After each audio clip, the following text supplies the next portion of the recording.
এখন বাজে দুপুর 12টা। আমরা আমাদের কাজ শেষ করে বসে রয়েছি, পিছন দিয়ে আসছে ফল উঠানোর গাড়ি। দুইজন ফল উঠাইতেছে।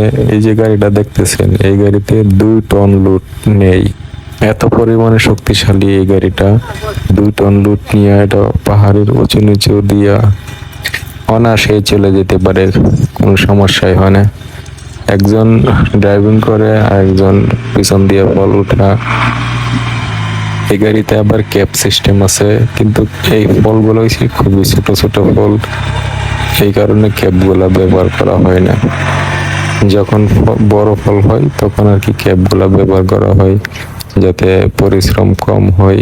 আর যখন ছোট ফল উঠানো হয় তখন ওই হাতে একটা দেখতেছেন লোহার একটা রড, ওইটা দিয়ে পার দিয়ে উঠাইতে হয়, কারণ ছোট ফল ওই ক্যাব দিয়ে উঠানো সম্ভব না। ফল তো এক একটা এক এক জায়গায় থাকে, এই কারণে